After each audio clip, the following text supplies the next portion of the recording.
pages. There is the detail of the analysis. There's an identification of areas of concern. I'd like to begin actually with the conclusion, which you see at page 803 under paragraph 6. Can you please record what that conclusion is? It says, in our opinion, based on the issues raised under Note 5 above, Tegeta Exploration and Resources Pty Ltd is relatively not sound enough financially to be awarded a contract to the value of 4.3 billion for the supply of coal to Majuba Power Station over a period of 10 years per reference number medium-term mandate. Thank you. And let's go back to Note 5 on the previous page to understand what those issues were that were raised by the assessors of the financial position. It commences at page 801.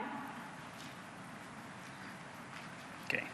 It says the areas of concern are, the first one, heading is accumulated loss and loss for the year. The company recorded an accumulated loss of 20.8 million and a loss for the year of 17.7 million.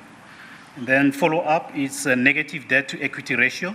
The company recorded negative debt to equity ratio for the period under review.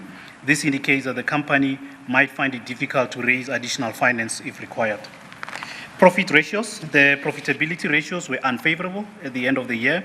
This poses a risk that the company might not be operating efficiently and that the fixed cost might be too high for its operations. Sorry, I missed that page, Ms. Hofmeyer, where he's reading. 801. Okay, thank you. We've just completed the 3 bullets at the foot of that page, and we were going over to 802. Thank you. Okay. Top on page 802, the area of concern is return on assets ratios. And the finding is the return on asset ratios was unfavorable at the end of the year. This poses a risk for the company might not be effectively utilizing its asset to generate profit. Negative interest cover ratio. The recorded negative interest cover ratio indicates that the company is not generating enough revenue to cover its interest commitments. Negative cash generated from operations. The company recorded negative cash generated from operations of 4.3 million. This means that the company cannot cover operations solely from running its business. The negative cash flows indicate a collections problem or poor debt structure. Contract size versus cash flow. Based on the company's working capital, it may face cash flow challenges as a result of the magnitude of this contract.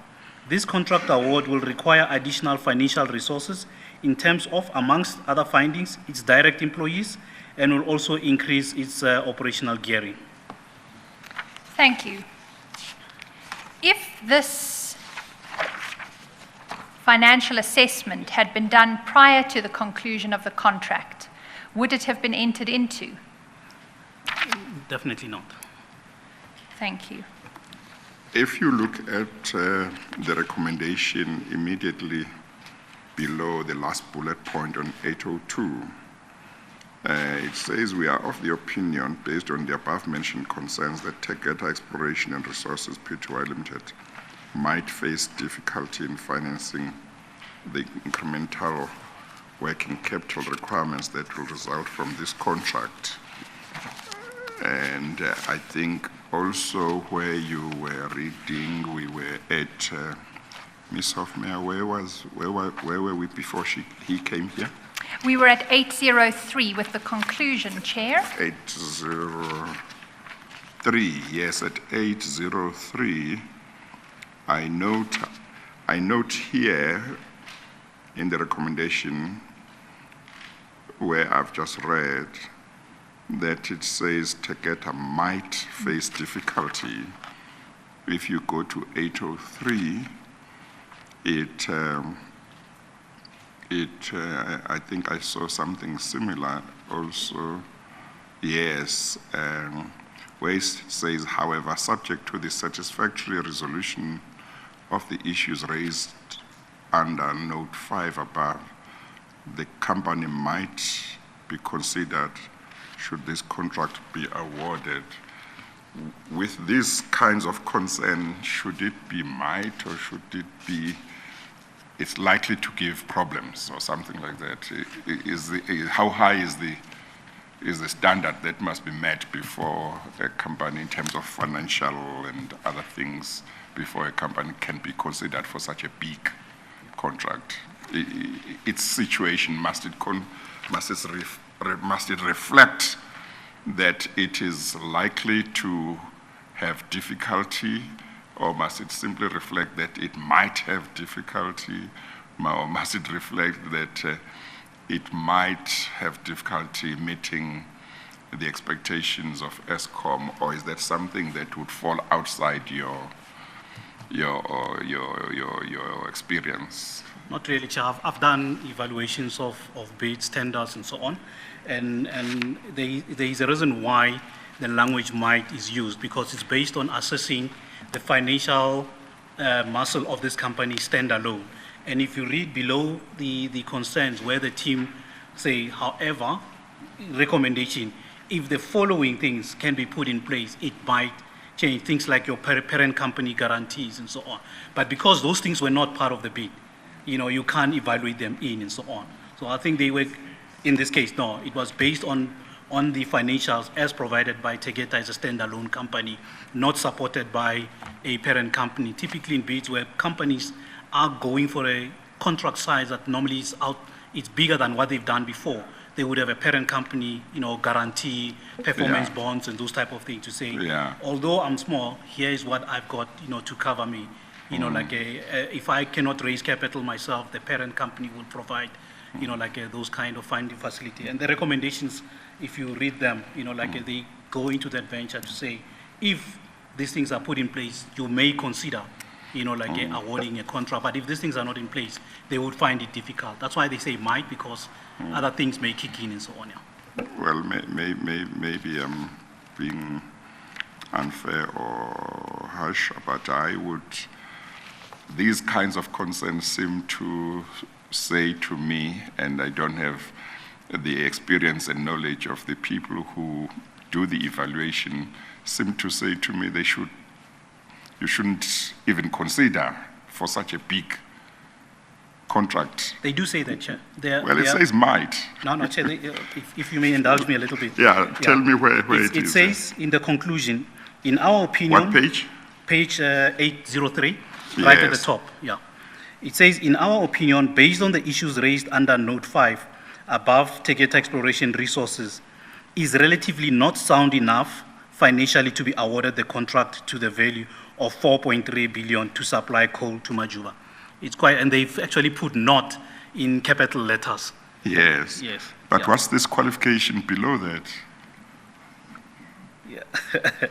So, hence I'm saying, Chair, I think these qualifications say, should, ESCOM want to pursue this thing further, other considerations, which is now referring back to the recommendation. So I think what the team was saying, there can be a solution, but based on the financials, standalone Tegeta, it is not in a sound financial to execute on this particular contract. I think they're quite specific. Okay, all right. Yes. Thank you. Chair, if I may just take the point slightly further, and it links, Mr. Mashiko, to what you said about the limited resources on the basis of which the evaluation is made, as compared with what might be produced, which would change the conclusion, right? What I mean by that is if we go back to 802, what you have there is a set of recommendations, which, if I understand your evidence, are what might be considered if, despite the conclusion on the next page, 803, ESCOM was inclined to award this contract. And there are 3 bullets provided there. Can you take us through each of the bullets and tell us whether, to your knowledge, any of those requirements were met by Tegeta in this contract? Okay, the first, without having to read the preamble to that, the first recommendation, based on the heading, says, it is therefore recommended that the company provide the following. The first one is a funding model that indicates how it will finance the incremental working capital requirements associated with this contract, or guarantees from its financiers or parent company to cover the incremental cash flows associated with this contract, and a written undertaking that should, a written indication that should this contract be awarded, the company will be able to honor this contract and all the existing contracts. To your knowledge, were either the first or the second provided in this case? I'm not aware. Thank Chair. you. We'll take that up with Mr. Bester. But at a minimum, would you be satisfied to say these were recommendations for protections for Eskom that could have been obtained if this evaluation had been done prior to the conclusion of the contract? Yeah, certainly, Chair, and I'll qualify that by saying this process you conduct prior to contract award. It is part of evaluating a bid. We do a technical evaluation, which is the ability of the bid to meet the functional requirement. That is number one. If it doesn't meet, you don't do. Then you come back and you do what we call financial evaluation, which is broken into two. The first part is that you evaluate the bid, that is now the bid price and so on. The second part, you evaluate the company, its ability to deliver, like on that. So based on all the evaluation, then the multidisciplinary team will make a determination to say, is this recommended, to the relevant adjudication authority or not. So, and unfortunately, this is done afterwards. So it's out of norm. You don't do this type of evaluations after the contract has been awarded. Yes. Okay. Thank you. What would be the possible utility of doing it after the contract was awarded? I wouldn't know offhand unless it was scheduled to be done and there was a rush to conclude the contract prior to that. But I wouldn't know offhand. Thank you. Unless I guess if somebody realized that it wasn't done when it was supposed to be done, and then maybe doing it just to see if it will hopefully produce the desired results rather than expose a situation that goes against the very decision to give the contract to the entity. Very unlikely, Chair, because financial evaluation is one of the critical aspects of awarding a contract. And triple PFA in itself, that is the preferential procurement framework that we use, 90% of the decision to award is based on the financial viability of the bid. 10% is a functional requirement. And when we produce our submission reports, which some of the samples are in here, there is a paragraph or set that talks about, the financial evaluation. Whoever has to adjudicate and authorize this, it's one of the significant consideration. And the multidisciplinary team in it includes these financial, subject matter experts who evaluate, and it's done by our corporate finance team. So it is very unlikely that a well-experienced procurement team that was putting this in place would, because your reference would be go to the other contracts that have concluded. Why would they miss something? Well, I'm just thinking of somebody who says, look, I see it was not done, but if I do it now and all the boxes get ticked, then maybe I might be able to say it was not done earlier, but if it had been done, it would have proved that this company deserved to be given a contract. Or is that something that wouldn't normally happen? It wouldn't normally. You wouldn't even award the contract without this. In the first place. Absolutely. Yeah. So as far as you are concerned, you can't see what purpose this exercise was meant to serve once the contract had been awarded. And unless it's to retrofit and tick all the boxes in retrospect or the audit report, because we do, any transaction above 500 million rands, it's subject, to what we call a external audit. And I may have to check, in the 2000 mandate did he give exemption to that? But there were a number of controls that are in place to prevent this from happening. Yes. The mere constitution of the team that does this procurement, you have a financial person that is sitting in the team purely to do the financial evaluation. Why else would you have that person? And so I'm saying in our process and experience, it's not a norm. Yes. It's probably Yeah. the first time I'm seeing it like this, and the Yes. only one I've seen so far. Yeah, yeah. Where we basically did the financial evaluation, which is supposed to be a stage gate Yeah. before you actually conclude a contract. It's actually before you complete the evaluation, let alone, like signing the contract. And so on. Yes. Yes. Okay. Thank you. Thank you, Chair. Mr. Mashiko, has Tegeta proved itself to be financially viable enough to perform under this contract? A difficult one to tell, but based on the undersupply performance, there may be indicative elements that they found it difficult to perform, but I can't say that outright to be quite Have they gone into business rescue? They have gone into business rescue from February 2018. And did they stop supplying coal from that point? The last time they supplied was March 2018. And that would have been 3 years into the contract. It's not even halfway in the contract. Thank you. Chair, at this And many years before the end of that contract. That's how many years? 6 more years to go. Yeah. Thank you, Chair. Chair, at this point in the evidence, I propose to deal briefly with Dr. van der Rit's statement, simply because it comes now in the chronology of events. Yes. It is to be found in the same file 4, and it's actually the first page is the cover page, that is 443, and then the statement begins over the page at 444. Mr. Mashiko, you'll have to forgive me. This is the point at which I will do a bit more speaking than you, but there will be a few aspects of Dr. van der Rit's statement that I will ask you to comment on. Chair, I don't want to go through it in too much detail. I did give an overview previously. What I think is important to highlight, though, is the following. Dr. van der Rit tells us on page 444 of the statement that he was employed for more than 30 years by Eskom.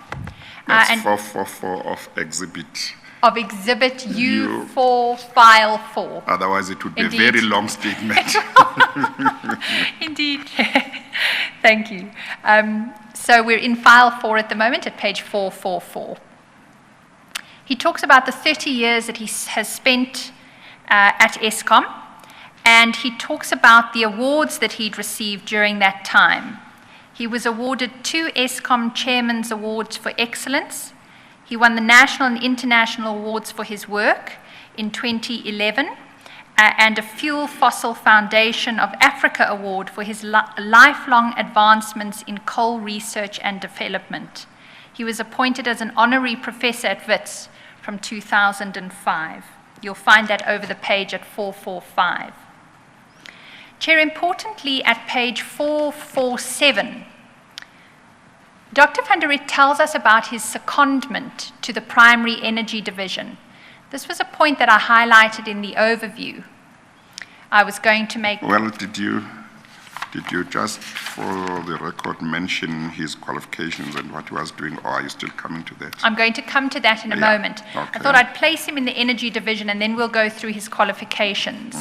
But if we go to 447, he explains in the first paragraph on that page that on the 1st of February 2015, he was seconded from his owner division, which was RT&D. What does that mean, Mr. Mashiko, RT&D? Mr. Mashiko, if you'll just turn on your... Thank you. My apologies. RT&D is a department in Eskom. It's our research technology development function. And R&S? It's risk and sustainability. Yeah. Thank you. So he says he was seconded from that division to the Primary Energy Division with an advisory support mandate. This was part of an Eskom recovery strategy to assist in resolving the countrywide load shedding prevalent at the time. The rationale was that unacceptable coal quality was leading to coal-related load losses, which was a major contributor to the load shedding. He says, I was one of 25 senior Eskom experts drawn from our normal jobs and seconded to various parts of the business that needed assistance. He says, during my secondment, I reported directly to the Senior General Manager, SGM, of PED, that's Primary Energy Division, Vusi Mboweni. So he moves there, and he goes with the qualifications that are set out at page 445. What Dr. van der Riet records there is that he has a BSc Honours in Industrial Chemistry, a postgraduate diploma in Engineering Management, and he also earned his PhD in coal conversion in 1988 from the University of the Witwatersrand. He was a registered natural scientist professional and a member of the South African Chemical Institute. So, Chair, he indicates... And had been employed in Eskom from 1988 as a coal special scientist. Yeah. Indeed. He does go on to explain that his speciality is coal science and the utilization of coal in combustion, gasification, and conversion processes. So if we step back for a moment, Chair, what happens in February 2015, if we understand Dr. van der Riet's statement, is that there's a coal crisis, there's an energy issue, and they are trying to work out if there's a link between unacceptable coal quality and the coal-related load losses, which are leading to load shedding. And so he and 25 other experts were drawn in as a sort of task team to deal with this issue. So he explains that's why he finds himself in the Primary Energy Division in 2015, which is not his usual home in the structure of Eskom. When he arrives, and I'm now at page 449 of the statement,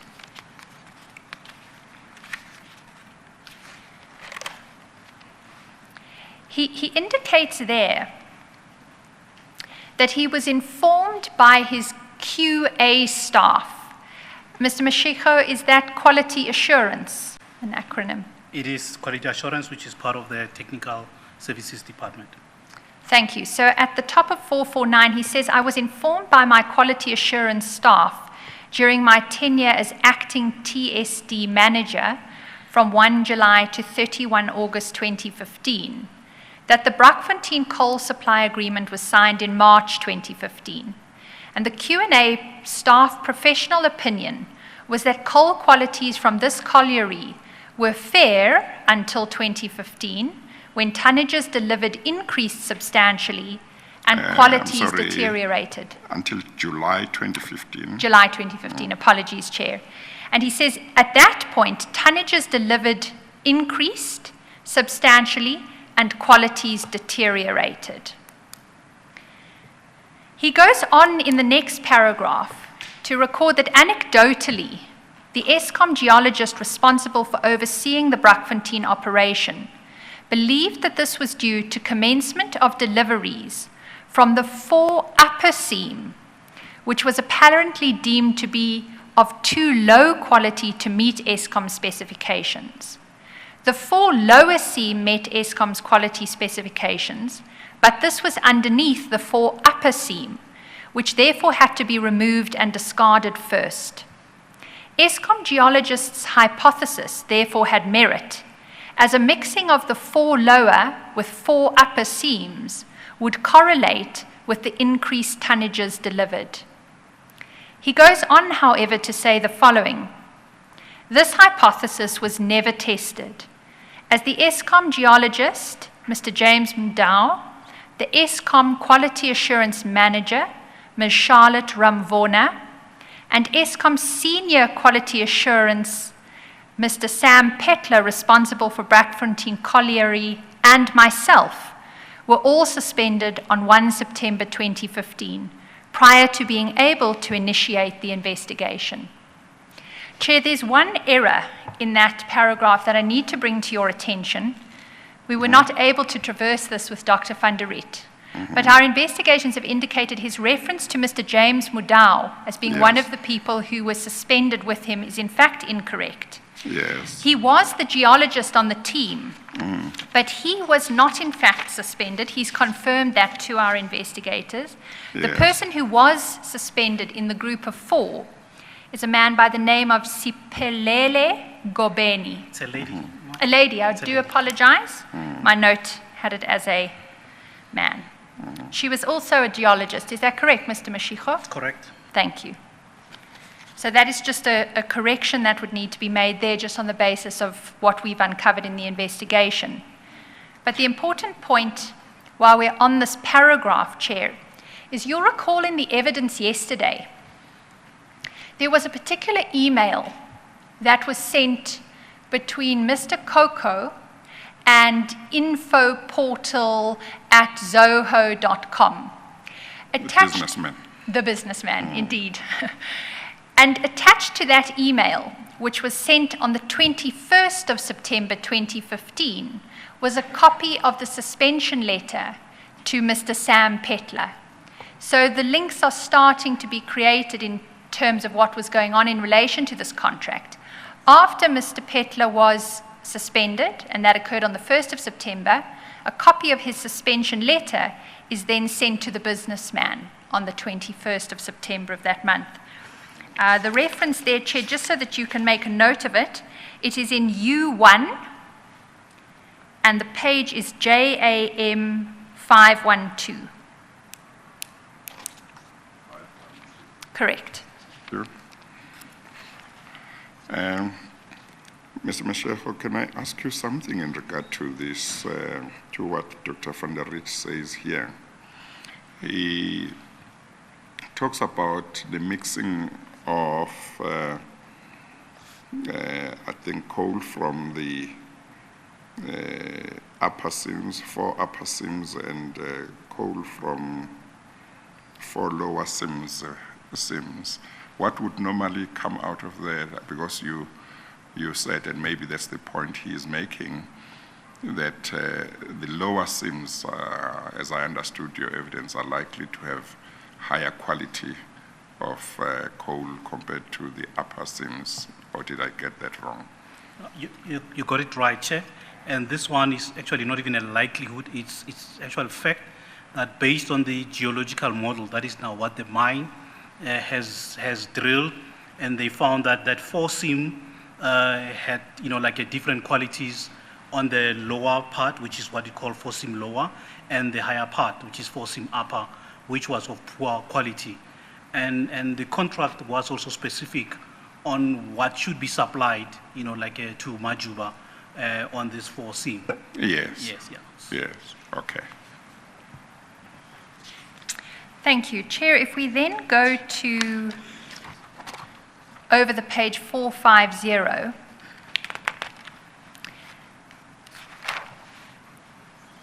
you'll see that we start to enter the period towards the end of August 2015.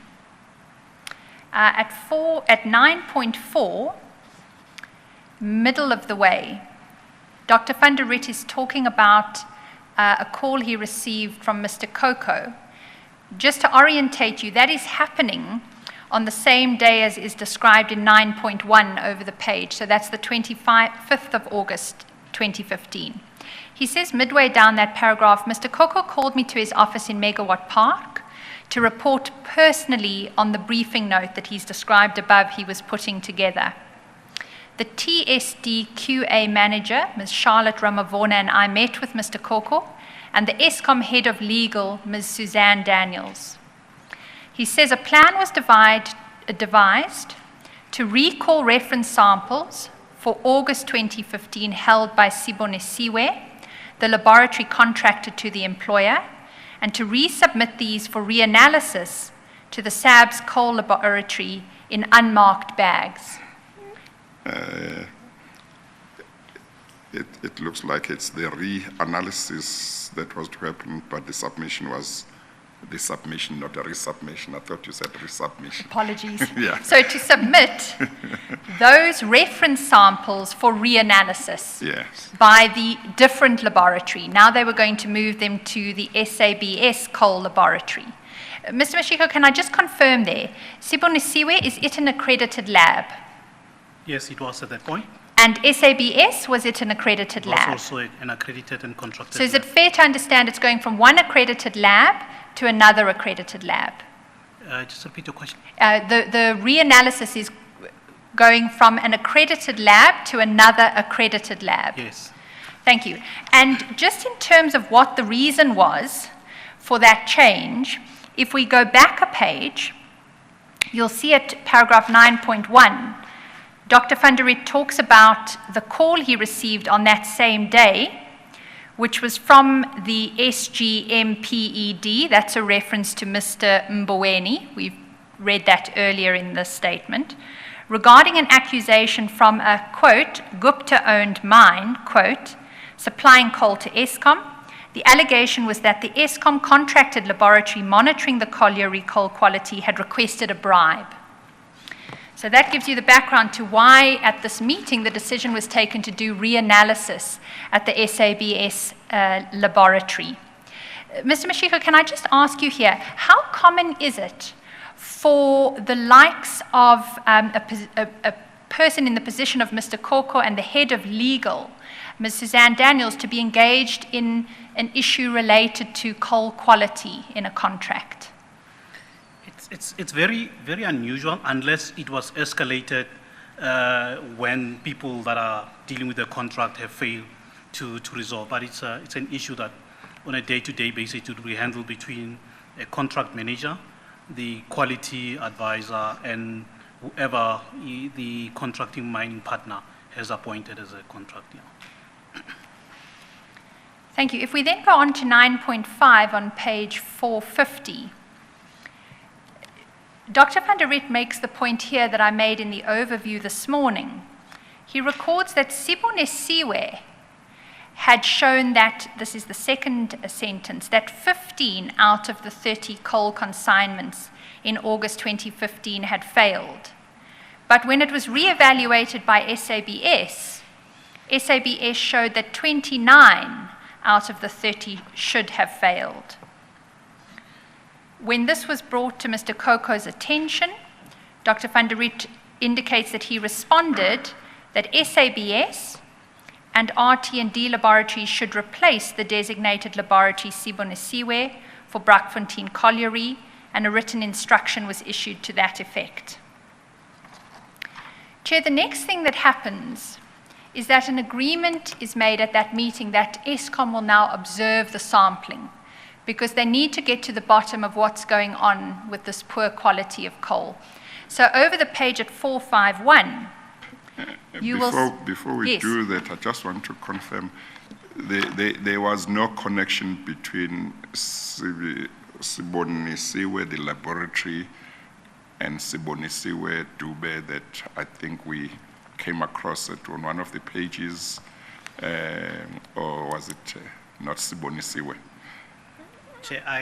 You can't remember. I can't remember. But this is a company that we've been doing business with, and it's the name of the company. Whether it's named after a person, I wouldn't know. Well, I think that one would have been somebody employed within Eskom, so probably it can't be that such a person employed by Eskom wouldn't be doing business with Eskom. Should not, Chair. Yeah, okay.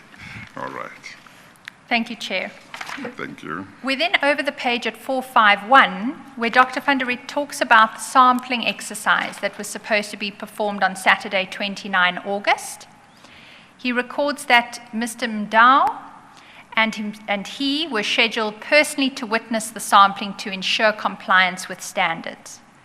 He goes on and says, however, on Mr. Koko's telephonic instruction to myself, Mr. Mudau and I were informed that we will not be involved from witnessing the sampling. This was in contravention of the CQMP. Chair, that is a reference to Annexure A to the coal supply agreement. It is an acronym for Coal Quality Management Procedure. And that procedure allows the employer to witness any sampling. Dr. van der Riet goes on and says that he made Mr. Koko aware of this, and Mr. Koko suggested that the sampling exercise go ahead, but that the Brakfontein stockpiles would be sampled again in the next week in the presence of the Eskom representatives, including himself. So the scheduled witnessing of the sampling by Eskom officials gets cancelled for the Saturday. And if you go down to 9.11, you will see what the testing result for those samples that were taken on the Saturday were. Dr. van der Riet records, the testing of the samples taken on Saturday, 29 August, came to a preliminary finding that the coal was in fact fit for purpose. This in and of itself should be a cause for considerable concern, as Eskom staff were not present when the coal was resampled. In effect, I could not vouch for the authenticity and representativity of the samples, so I stand by the initial findings that the coal was not fit for purpose. Chair, despite that, and this will be revealed in the evidence in due course, the suspension letter that had been sent to Tegeta when all of this erupted at the end of August 2015 was then reversed 5 days later when a letter was sent to them saying that they can continue to supply under the contract. We'll deal with that in more detail in the evidence of Mr. Opperman, who will come next Friday. But Chair, the statement then goes on to explain how, despite not attending the Saturday sampling, Dr. van der Riet and his team are working to put together a complete investigation file on this matter. He's asked to have it ready for Monday, the 31st of August. He does so. But then if you go over the page to 452, you will see at paragraph 9.14, he tells us what happened on Tuesday, the 1st of September. He said at 10:30 he reported to SGMPED's office, that's a reference to Mr. Mboweni in Megawatt Park, to ostensibly hand over the investigation file and discuss any technical queries. He says he took his laptop PC for this intent. The meeting started late as the SGMPED was occupied in his office. When I finally entered SMGPED's office, he passed me a letter of intent to suspend, written by Mr. Masingita Rikotso of the Eskom Industrial Relations Department. And what we then read in the remainder of the statement is that Dr. van der Riet was immediately suspended. He left the premises, and from that point he engaged with Eskom in his efforts to expedite the disciplinary process, because Chair, this is the paragraph that you may have been recalling earlier when you raised the question with me that he'd welcomed an investigation into the matter. You'll see at 9:16. Yes. He says that I initiated correspondence on Wednesday, 2 September, so the second day, the day after he suspended, with reasons why he believed he should not be suspended. I believed that I'd been doing my job, and I welcomed an investigation. But then it takes 32 months for that process to unfold, for the disciplinary finally to be held, but for him ultimately, you will see at page 454, to be asked to return to Eskom. At 9.32, he records that Eskom reviewed the chairman's findings, and on 26 April 2018, I received a disciplinary determination that the chairman's sanction was irrational. Chair, you'll recall from my overview that there was a finding against him in relation to the emails.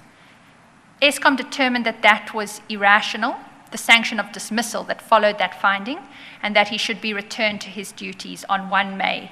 And he did so, you see at paragraph 9.33, after 32 months of suspension. Chair, those are the pertinent aspects of Dr. van der Riet's statement. Yes. Mr. Mashiko, if I could ask for your comment on the likely impact of the loss of Dr. van der Riet to Eskom over those 32 months. Do you have a sense of what that impact would have been? I certainly have. I think he explains what his role was, and when this team of various experts were appointed, they were not investigating possible impact. There were incidents, and they were coming up with solutions how to mitigate the impact of coal quality, like across the fleet. And he was appointed basically based on his, like a knowledge. I mean, he was a Mr. Cole in ESCOM. And I think with him not being there, I think it compromised, obviously, what the ESCOM EXCO identified as critical to have this recovery plan. And also his input, I think, in the research environment. I mean, he was key in a number of projects, including the underground coal gasification, which is an attempt for a cleaner, coal technology to reduce carbon emissions and so on. I mean, it's one of the projects that, he started from conception that was being driven up until the pilot case was completed and so on. Yeah. So it was certainly, it's counterproductive to what the original intent was for a person of, like his stature, knowledge, and input. Yeah. Would you know whether anybody was appointed to do his job in the meantime, whatever the job was that he was supposed to have been doing during those 32 months? I wouldn't know in the research environment, but in primary energy, his advisory role that he was brought in, because there were two people, he's not the only person that was brought in, there was also another person, a general manager in the engineering fraternity. So that gap was never closed. The only gap that was closed was the technical services department, like a manager. Yeah. But no, his role, so we lost that. I think we lost that that skill and input. Yeah. Okay. Thank you.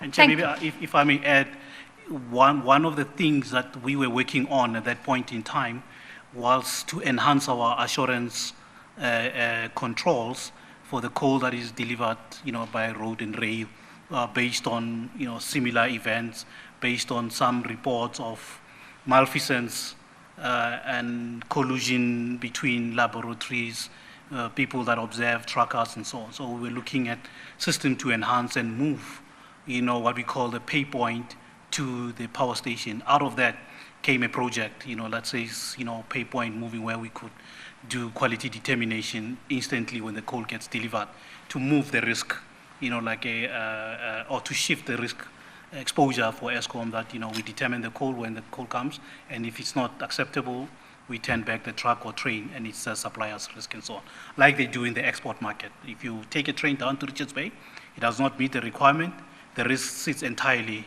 with the supplier. Hence, you find they very strict when coming to that. So it's one of the projects that I think, lost a bit of traction, which was for the interest of the company. Thank you. Chair, the next event in the chronology is what happened when that sample the next week was taken from Brakfontein Colliery. You'll recall that Mr. Coker indicated to Dr. van der Riet, well, there'll be another sample taken in the next week. That occurred on the 6th of September 2015. Our reference for those facts, Chair, actually come from one of the reports to which I made reference previously. It's the Fundudzi report, which you'll find in file 5. The relevant page where this is all set out, pursuant to a detailed analysis that Fundudzi did of these events at this time, appears at 244 of file 5.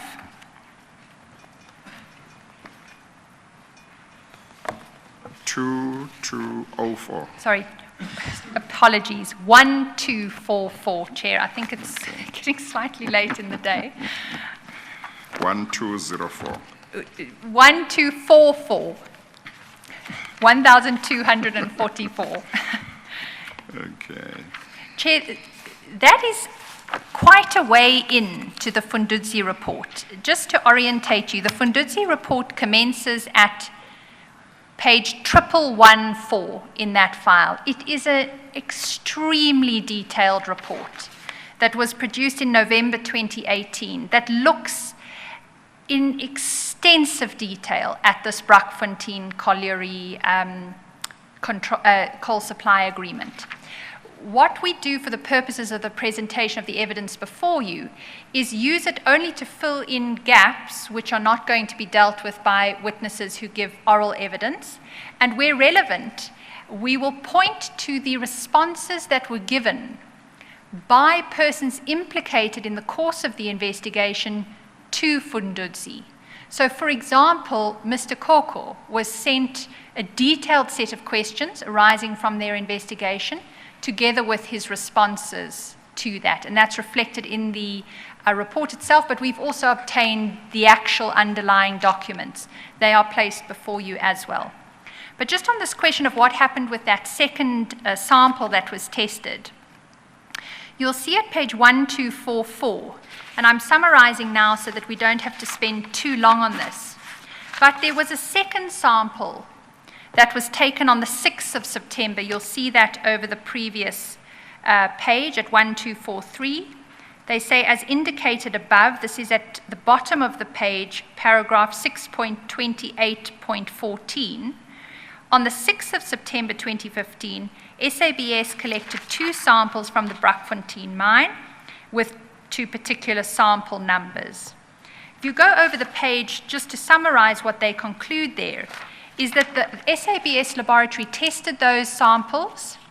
The samples differed so materially from the samples that were tested on that Saturday, taken and then tested on the Saturday, that they concluded that they could not have come from the same mine. That is the conclusion of Dr. Alphen, who is referred to at paragraph 6.28.20.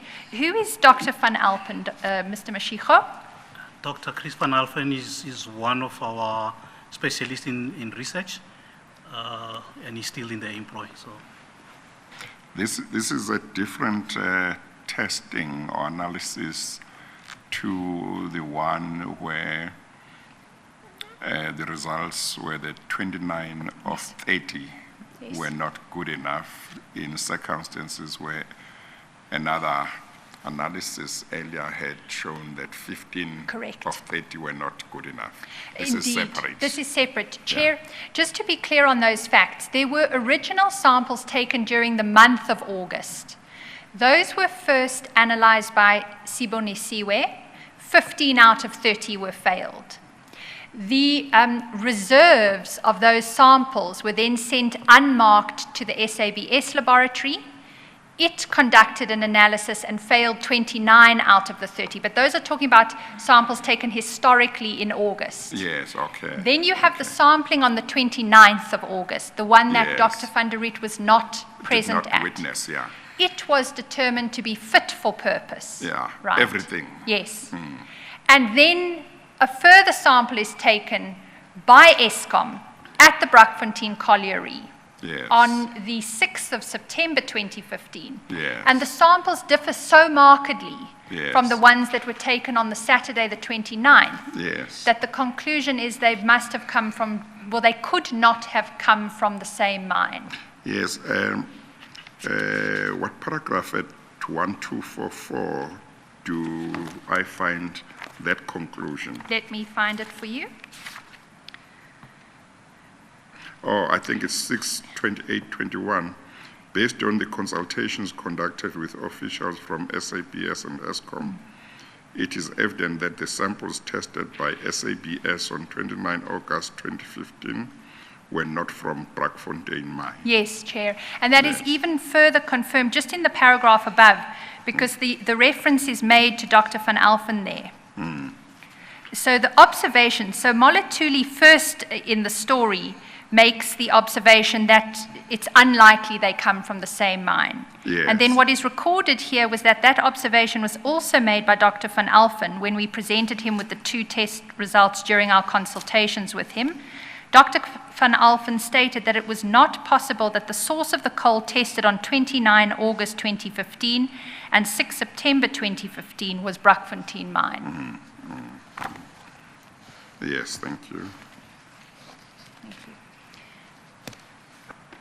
Chair, the next event in the chronology is what then happened to ongoing coal quality assessment from Brakfontein. And Chair, you'll find the answer to that question in one of the affidavits that I indicated this morning I'd be referring you to. It appears in file 4 at page 479.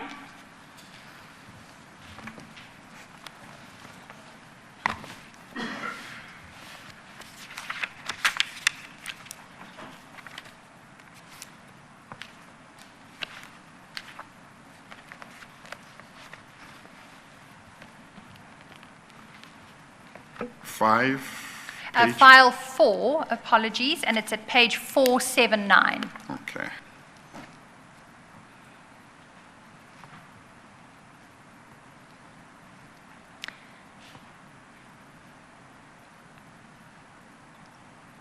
Yes. Chair, this is an affidavit of Mr. Magwaza. He describes in the first paragraph that he's a chief mining engineer, currently acting as senior manager, technical services department and project management office with Eskom Primary Energy. You'll see that his affidavit continues, absent the annexures to page 488, and you'll see that he signed the affidavit last week on the 19th of February. What Mr. Magwaza sets out in this affidavit is the interactions that he had with Mr. Koko in October 2015. So just to orientate ourselves in time, Dr. van der Riet is suspended with his colleagues on the 1st of September. We've looked at the further sample that was taken on the 6th of September 2015 and the conclusion that it couldn't have come from the same mine as that which was sampled on the 29th. And now we move ahead in time to October 2015, where if you start at page 481, Mr. Magwaza tells us about an interaction that he had with Mr. Koko on that day.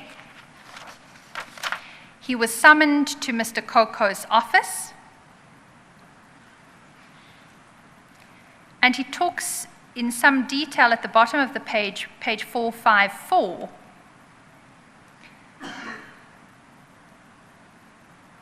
about the fact that Mr. Koko from the third line expressed his displeasure about, and he quotes, not just you, but people in PED, that's Primary Energy Division in general, who are fighting other people's battles. And then he goes on to say, if I remember well, Ms. Kiran Maharaj, the previous PED divisional executive, who was Mr. Mbowene's predecessor, was on suspension, and Mr. Johan Bester, former general manager, fuel sourcing in PED, had resigned suddenly. Just to pause there, Mr. Bester is one of the witnesses who will give testimony next Friday. He goes on and he says, Mr. Koko proceeded to tell me about where Mark, Dr. van der Riet, had been seated in Mr. Koko's office when he was telling him exactly what he was telling me. At 455, he says, I felt threatened when he proceeded to say, the only reason I am not suspending you is because you do not deserve it. You think you are right. You are right at your house, not here. This is Eskom. Mr. Magwaza says, I wonder whether he meant that I was one mistake away from being suspended like Dr. van der Riet. I noticed that Mr. Koko had a way of getting his message across without raising his voice. Chair, it goes on in some detail, not relevant for present purposes, but the point I do want to highlight from this affidavit is that at paragraph 456 on that page, Mr. Magwaza records that Mr. Koko instructed him to do the following in no particular order. And if we jump down to 4563, one of the instructions given was that Kendall Laboratory was to be used to analyze Brakfontein mine samples. If we can just pause there, Mr. Mashigo, in 2015, was Kendall Laboratory an accredited laboratory? Not to do full, total, complete, it was not. No, it was not fully accredited at that time. That accreditation 17205, would it have had that accreditation? No, they did not at that point. Okay. And is it an independent laboratory or a laboratory linked to Eskom? It's an Eskom-owned coal laboratory that primarily analyzes coal from the tight colliery, Kutala colliery, that supplies Kendal, the anchor supply to Kendal Power Station. Thank you, Mr. Mashigo. That is confirmed over the page by Mr. Magwaza at page 483. You'll see at paragraph 459 on that page, Mr. Magwaza says the use of Kendal Lab to analyze Brakfontein samples was out of the norm, as other short to medium-term coal contracts were analyzed at nominated labs. I believe this was an executive decision discussed between Mr. Coco as the head of both Generation and PED, and Mr. Christopher Nani, the then Kendall Power Station manager. If I remember well, funds had been made available to upgrade the Kendall lab before my time. He says, going on at the next paragraph, the instruction to change the lab analyzing Braakfontein mine coal samples from SABC lab to Kendall Power Station lab came from Mr. Coco. In my view, it was out of the norm for a group executive to issue such an instruction.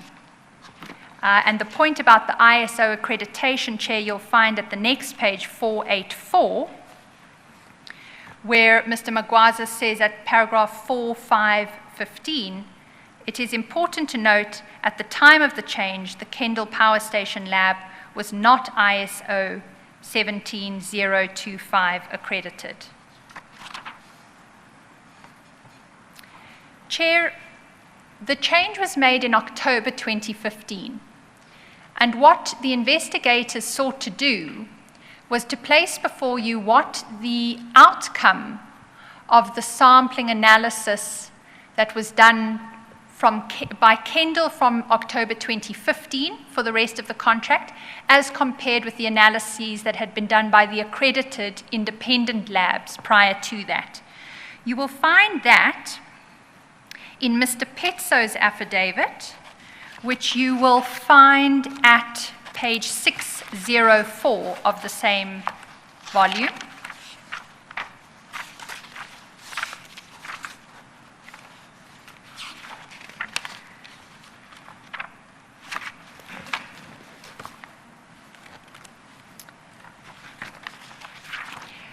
Mr. Petso's affidavit begins at page 605. He confirms in the first paragraph that he's a senior geologist in the Technical Services Department of Eskom. And if you go over to page 607, you'll see that he signed the affidavit before a commission on the 18th of February, so also during the course of last week. Chair, the important part of Mr. Petso's affidavit, in fact, comes in the annexure, which I'll take you to now. The annexure is at page 609. I see that it says 18 February without saying the year, but obviously it is this year. It is indeed. I can confirm that, because I know the investigators were terribly eager to get it done in advance of today. So Okay. it couldn't have been a previous year. Oh, you'll just see down where Yes, I was looking for that as the well. commissioner So signs, we've got the 19. That will Yes, help, 2019 yeah. will assist there. Yeah. Chair, the relevant part is actually in the annexure to the affidavit, which you'll see at page 609. Chair, unfortunately, in the haste to prepare this affidavit, the first column of that spreadsheet at page 609 was cut off.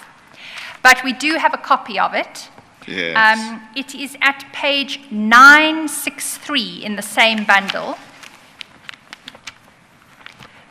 I've just remembered now about something else now that you talk about annexures.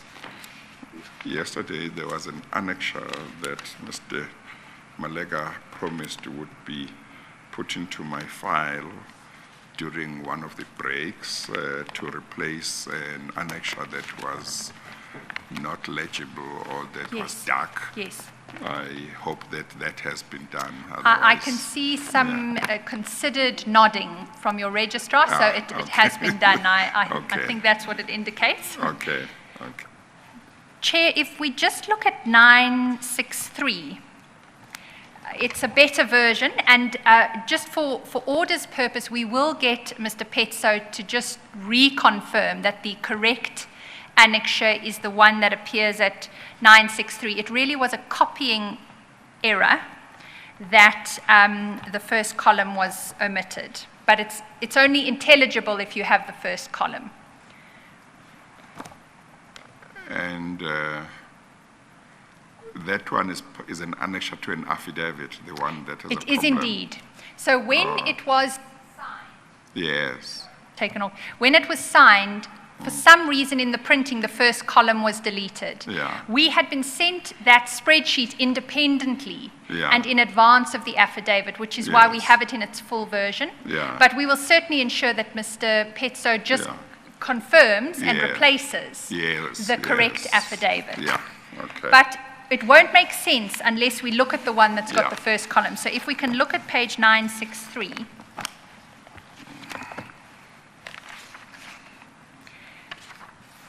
Chair, what you'll see there is the first column has a number of items that indicate what are in each line of the spreadsheet. The first is the number of stockpiles produced.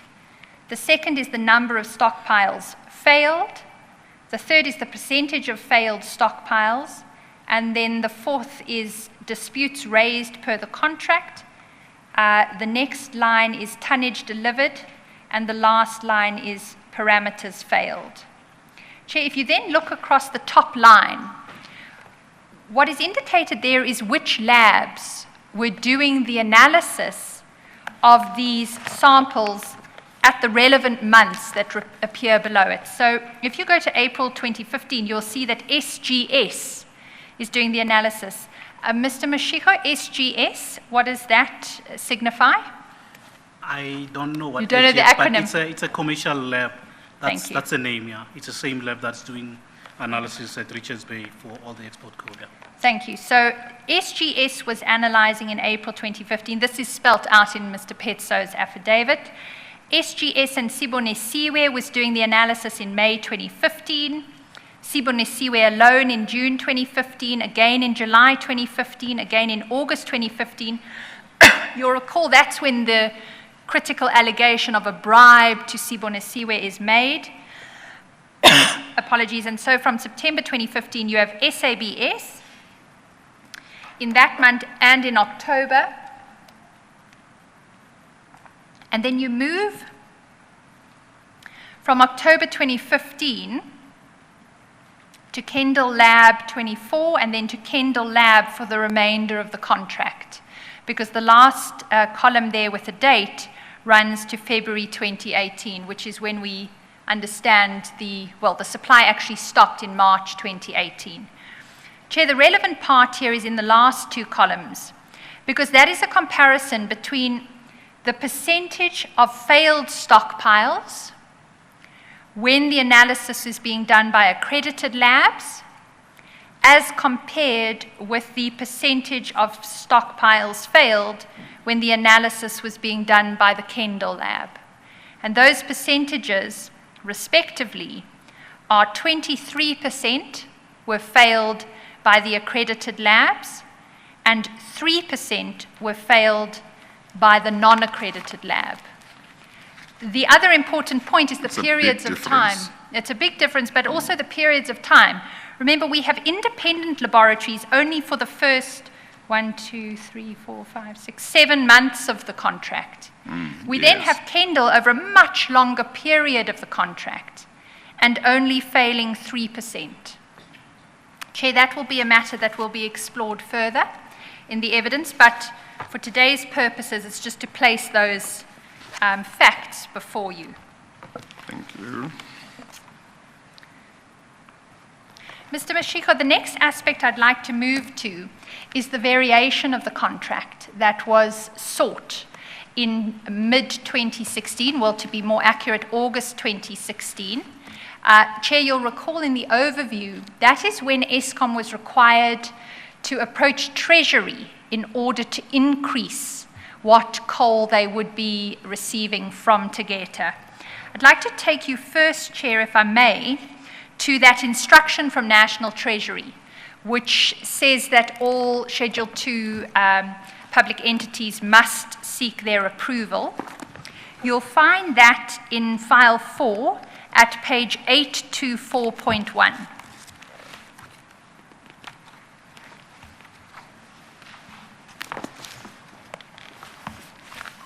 Page 824. 824.1.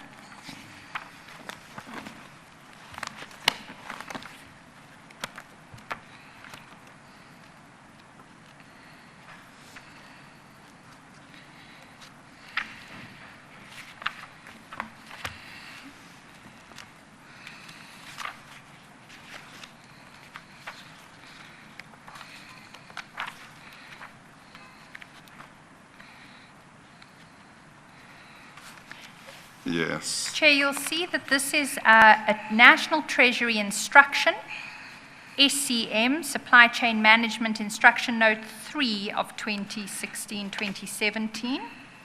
There's a lot of background to it, but the pertinent paragraph comes at page 824.4. At the bottom of that page, under paragraph 9, the heading is expansions or variations of orders.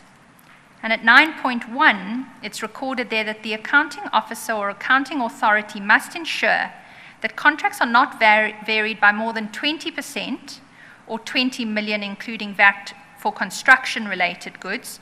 That's not our case here. But it goes on, construction-related goods, works, or services, and 15% or 15 million for all other goods or services of the original contract value. So they must ensure that they're not varied by more than those percentages, unless, in essence, if you read 9.2, any deviation in excess of the prescribed thresholds will only be allowed in exceptional cases, subject to prior written approval from the relevant Treasury.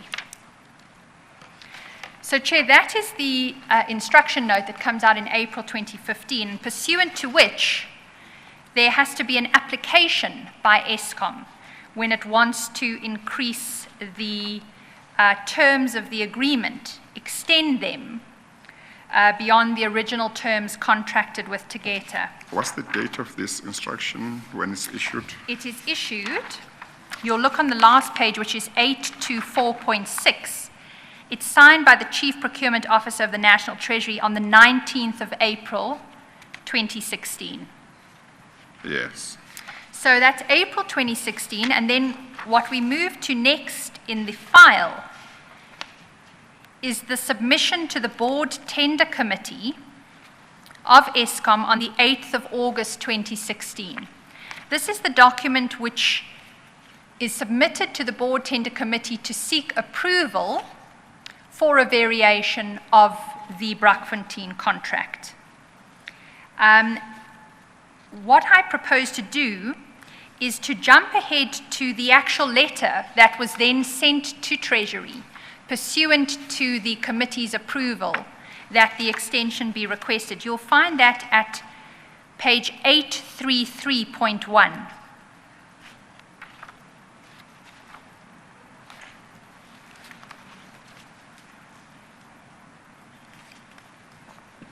Chair, you'll see that that is the letter that was addressed by the Chief Procurement Officer of Eskom, Mr. Malabani, to the Chief Director, Supply Chain Management Governance in the National Treasury. It's dated 19 August 2016.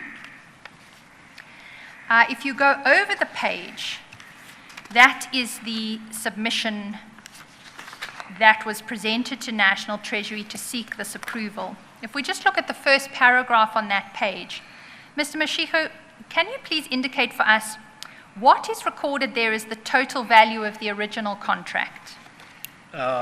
It's 3,794,748,750 cents for a duration of 10 years and 5 months.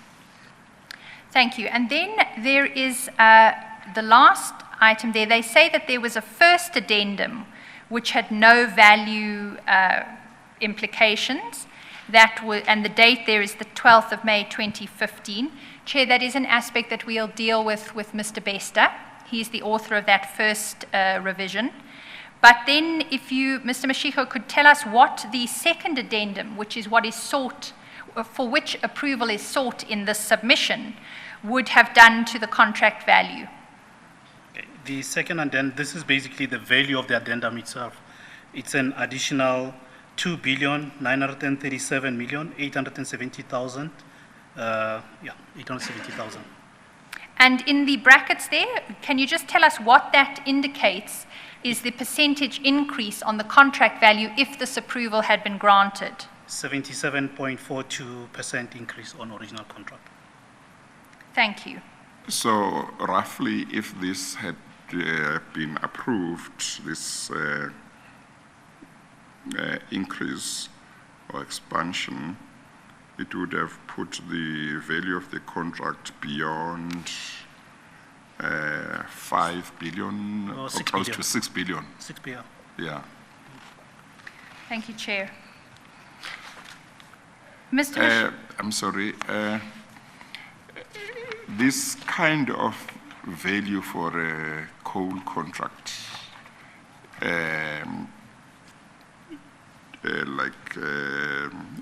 initially it was 3.7 billion.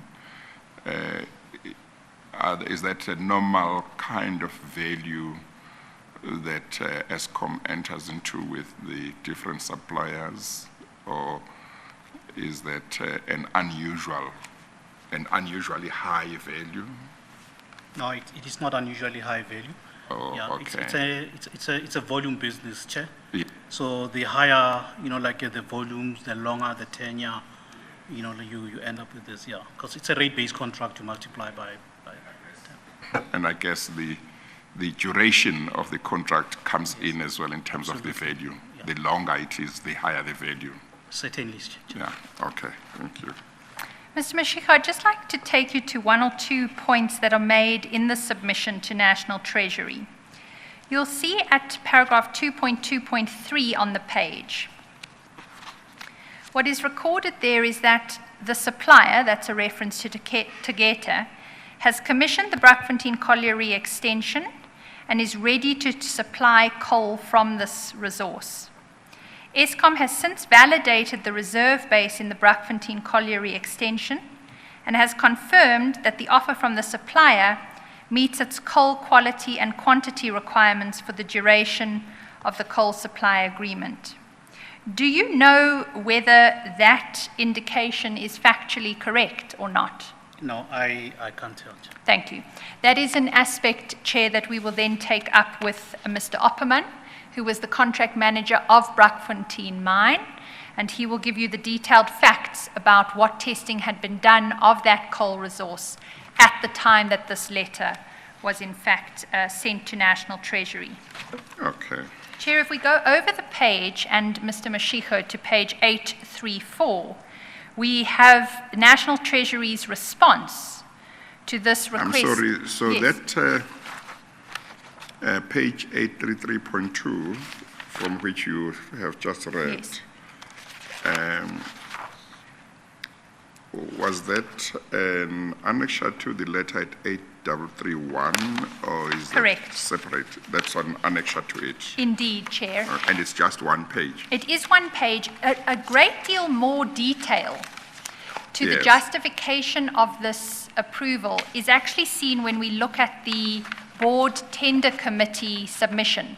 But it's an aspect that I think it will be more profitable to deal with Mr. Opperman. Okay, that's Because fine. he will have a slightly more personal knowledge of Yeah. some of those facts. Okay. So I'll leave that for now with your leave. We then go over to 834 to find National Treasury's response. And Mr. Mashiko, if you go to paragraph 4 of that letter, could you please indicate for the chair what is recorded there? It states the reason for the variation is that Majuba Power Station needs additional tons of coal. There's a speller, Tegeta Exploration and Resources is the current supplier of coal appointed for a period of 10 years, effective 10 March 2015 to supply coal to Majuba Power Station. The supplier has since agreed to offer additional tons of coal from the Eskom Brakfontein Colliery. I don't know why they call it Eskom Brakfontein. At paragraph 5, if you could just read on. It says, the reason provided for this extension is valid. However, the question of quality of coal is not cleared. Not yet cleared, I think. Yes, not yet cleared. And then at 6, National Treasury does not support extension of this contract until the question of quality of coal is cleared. Chair, over the page at 835, you will see a further letter written by Eskom to the Chief Director of supply chain management governance in the National Treasury. That is a letter, if you go to the bottom, of the 6th of January 2017. It's a response to the previous National Treasury letter. And what it does in the third paragraph is seeks to motivate for a changed circumstance in relation to coal quality. It's recorded there by Mr. Malabani again, that in order to enhance the pre-certification process, coal is sampled using automechanical samplers instead of manual sampling to improve sampling accuracy and minimize human intervention. In this regard, an automechanical sampling system has been installed at Brakfontein Colliery and is currently being commissioned. Mr. Mashiko, prior to January of 2017, was there an automechanical sampler operational at Brakfontein? No, there wasn't. And what was the contractual requirement in relation to that automechanical sampler? The specific on this one, it gave the supplier 3 months from the time the contract came into effect to install and commission the automechanical sampler, and it's quite consistent with how we implement new contracts where new suppliers come on board. So just to be clear, that would have been 3 months from the 1st of April 2015, whereas it was in fact only installed in January of 2017. Is that correct? That's correct, yeah. Chair, just with, I'm sorry. So did you say that what is said in that paragraph at page 835, the letter from Mr. Edwin Mabelane to Mr. Soliji Tangano, say that is not factually correct insofar as it is suggested that a coal was sampled using automechanical samplers at Brakfontein? No, certainly that's not what we are asserting, nor what the letter states. Sorry? No, that's not what I'm asserting. Yes. What I'm asserting is that the contract clearly stipulated they had 3 months to install the automechanical sampler from the time the contract came to an end. So implying from July 2015, the automechanical sampler should have been installed and sampling should have been automatic. Yes. However, in actual mode, the automechanical sampler was installed, only in January 2017, which is way beyond the 3 months allowed time and so on. So the letter, is correct. The letter is correct, okay. So but it happened much later. Much later, which is outside what the contractual agreement was. No, now I understand, okay. Indeed, Chair. So the motivation for going back to Treasury was this new event, as we read the letter, that the automechanical sampler had finally been installed. The point I was traversing with Mr. Mashiko was that was out of the contractual requirement. Yes. And Chair, if I may just give you a reference, I don't suggest we go there, but that provision of the contract, which required the automechanical sampler to be there within the first 3 months, you'll find at page 926. Chair, it actually appears in the Annex A to the contract that deals with the coal quality management procedure. But you'll see it there, if we do just go to it for convenience. Yes, yeah. If we go to 926, this is in the section which is Annexure A, and I mentioned earlier that sets out the coal quality management procedure. And if you go to clause 5.1.1 on that page, it says, within 3 months of the commencement day of this agreement, the supplier shall ensure that the payment sampling plant is available for sampling coal. Now, a payment sampling plant, Mr. Mashiko, please can you explain to us what does that mean in relation to automechanical samplers? It is basically that automechanical sampler where the tariff sample is taken from and the contractual coal quality, which are used to determine the payment thereof, like is sourced. Thank you. Chair, it's then necessary to move to what happened after this next attempt to extend the agreement was made to Treasury. The facts are Treasury never gave that approval, but under delivery started with a vengeance from November 2017. And you'll see that notice is then given to Tegeta in relation to that under delivery. You'll see that over the page at 836.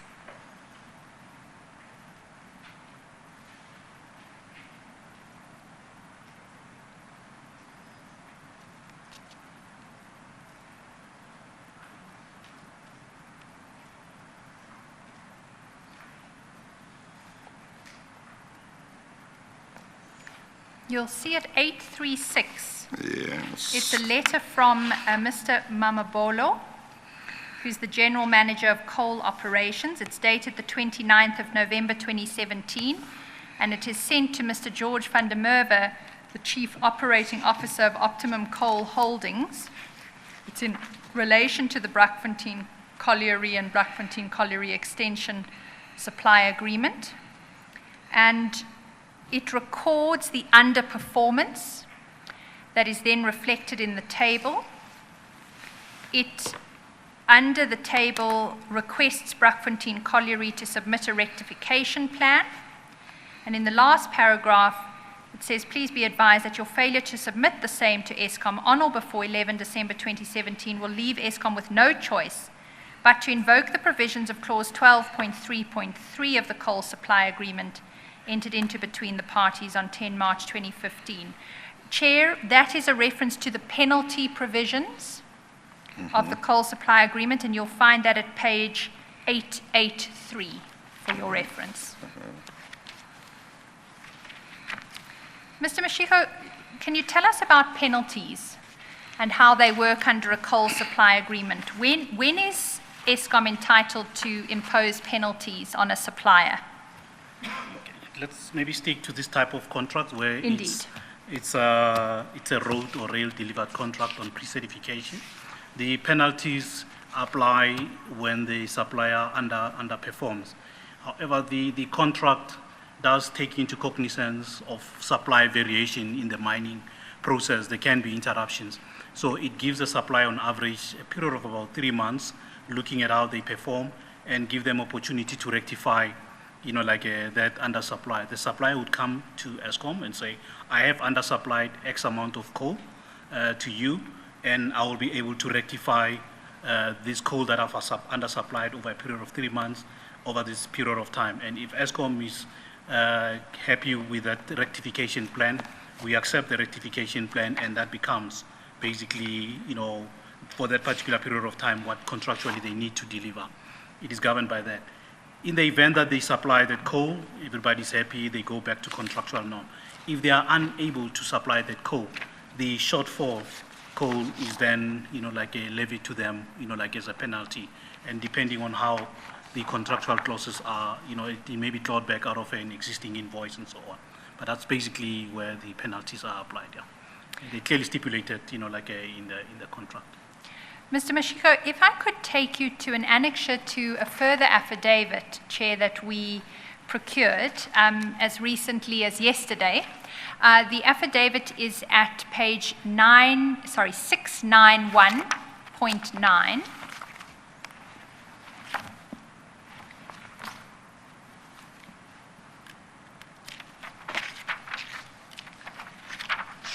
That is the affidavit of Ms. Singh, who is a qualified management accountant, registered with the Chartered Institute of Management Accounting, and who's employed at Eskom. What she has done is put together some Excel spreadsheets which record some of these aspects, including the penalties that have been levied against Tegeta. And you'll find that, Mr. Mashiko, at page 691.11. Can you just explain to the Chair what is reflected on this spreadsheet?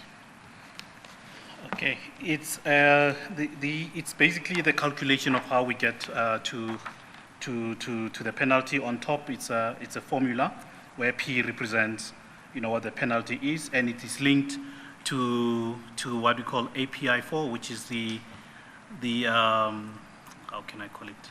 It's an index that is used for export coal out of Richards Bay. So that's API 4, and that's how this is linked. So what you will see is what was the API 4 in the month that they undersupplied. Example, February 2018, the API 4 was 97.31, you know, like a it was 97.31 US dollars per ton. And then you have the rate of exchange, you know, to convert basically. Then it brings in the tariff, you know, like on the coal line, because then you have to deduct the transportation cost and work backwards to the mine gate price and so on. Then there's other things, yield factor, what is the expected CV. This is now the contractual CV for Braakfontein, as I've mentioned, it's 21.1. The reject was about 20, sorry. And then it shows what is the export, CV that is compared to that export CV that gives you that particular API price, because it is linked for different products, you know, different CVs are different products on your API 4. Then it gives you what is the contract price next to it, and then the rent per ton, the shortfall coal, and then it works out, you know, like the penalty. So basically what it does, it takes the coal that is shortfall, and it applies the factor of the replacement coal using the API 4 index, calculates that using that rate, and then it gives you, you know, like the net amount that should be paid. And what is the total penalty amount for the period February 2018 to December 2018? It's 531,432,308.16 cents. Thank you. And this is for the period that they've been under business rescue, literally. Thank you. Mr. Mashiko, I'd then like to spend the last bit of your evidence covering with you what the impact on Eskom has been as a consequence of Tegeta going into business rescue and being unable to perform under this contract. And for that purpose, you have kindly prepared a spreadsheet for us, which I'd like to take you to. It is in file 3 of Exhibit U4. It has been placed at the end of the slides that you addressed earlier this morning. So you will find it at U4A.27.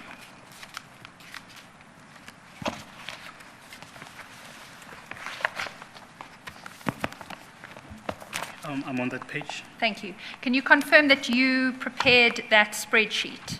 I did. I can confirm that. I'm sorry, file 3, Yes. and did you say page 27? Well, it's an insert right at the beginning of the file, Chair. That's why it's got an odd numbering. It's BRAC-U4 in brackets capital A, and then it's point 27 of that. So it's the last page after the slides that you'll see there.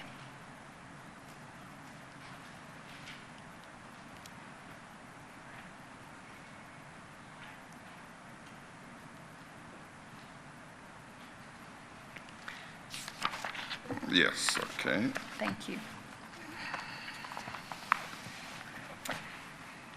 Mr. Mashiko, can you take us through what this spreadsheet reflects?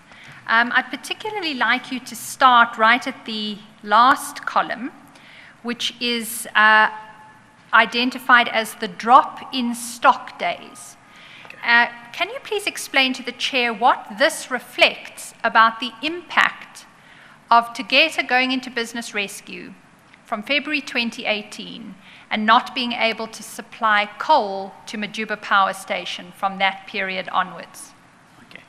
Chair, if you may recall, earlier in the day, I mentioned that when we do the planning for coal, we allocate per power station how much coal is required to make sure that we meet the burn requirement for that particular power station, and we can maintain the strategic stock holding that we keep on site for any eventuality of coal supply interruptions.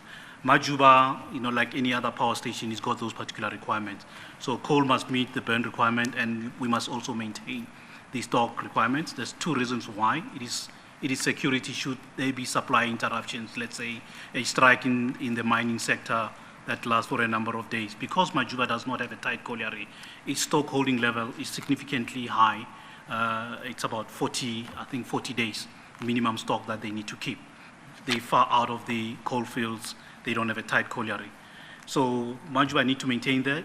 At the same time, coal supply needs to match the burn requirement to produce the energy that has been allocated or allotted to Majuba out of the whole integrated plan. So what happens is that now Majuba, when it's running nominally, it's what we call standard daily burn. It's about 42,000 tons per day. That is all 6 units running and so on.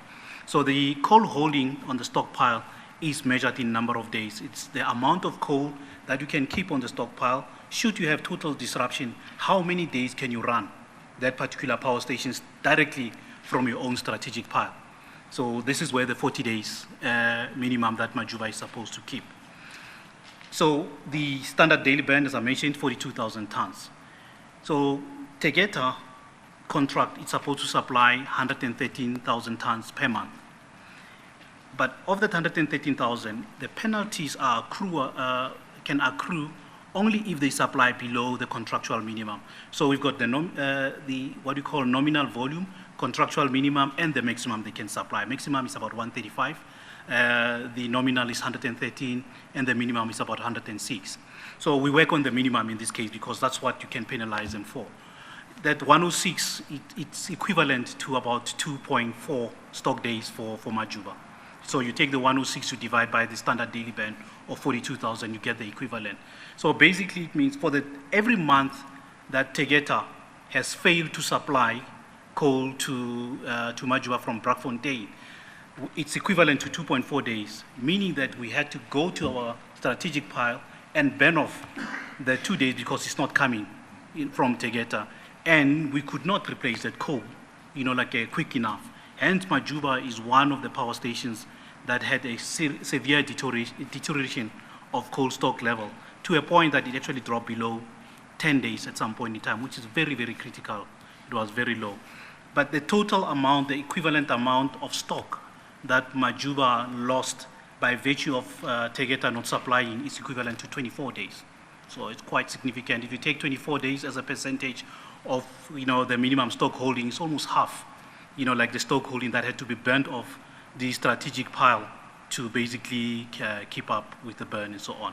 I'm in no means saying it's the only contributor for Majuba, but you can see it's quite, a significant 50%.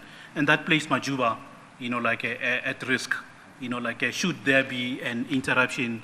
And fortunately, we haven't had, interruption that was consistent. We do have, intermittent interruptions when we have community, protests, or supply disruption when trades derail, etc. But not, your typical extended interruptions because of an industry sector, like a strike, whether it's in the transportation or the mining industry. That's basically what the 24 days, signifies. Thank you, Mr. Mashiko. You, in your description to the chair, made reference to your inability to contract for other coal. Can you explain to us about that over the period that Tegeta was not supplying coal? Yeah. Chair, what has been happening is that continuously we in the market, we source coal and so on. But this is coal that was contracted, it was in the plan, it was supposed to be there for 10 years, since 2015. So there was absolutely no reason to plan for this coal not coming in. So the moment the mine was placed under business rescue on the 17th of February, only that time you have to start looking for replacement coal. And the procurement process is not that quick enough to can find the replacement coal. And it is during the time where, the price of export coal was high, so there's competition for exporters, and our process is quite, tedious and lengthy to conclude coal contract, which is why Majuba decayed. And in and around October, that's when some of the new contracts started kicking in, and we could supply more than what we were consuming. And we started stockpiling more. And as I'm talking to you now, Majuba sits slightly above 20 days of coal. It is in a much better situation, and it's in line with what the National Grid Code is saying. just on that last point, it's sitting at about 20 days of stockpile coal, but you did mention a 40-day requirement earlier. How does the 20 days relate to the 40? Okay, 20 days is the National Grid Code. This is basically, the act that governs how the power system should be secured. It's not only looking at the production of electricity, but it's also the downstream, processes, including critical commodities like coal. And the different generators are licensed by NESA to keep a certain stock holding. And for Majuba, the grid code requirement is 20 days. However, Eskom has got a much more higher requirement for the reasons that I've mentioned, that Majuba does not have a tight colliery, the risk element based on our statistical model, which is 40 days.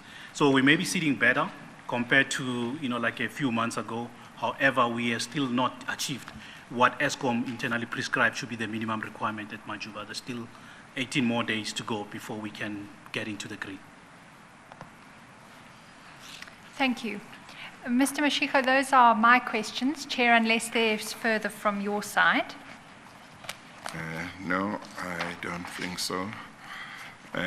Thank you very much, Mr. Mashiko.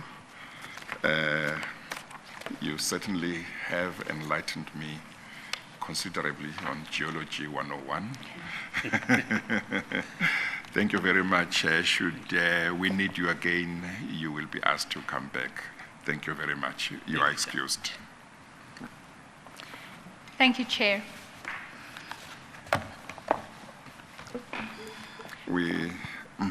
Chair, our next witness is scheduled for tomorrow. He will be Mr. Efron. Yes. And as I understand it, he is scheduled to commence at 10 o'clock, subject to your direction. Yes.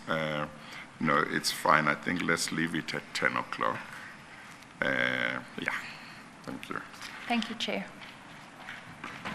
We'll adjourn the proceedings then until 10 o'clock tomorrow. We adjourn. All rise.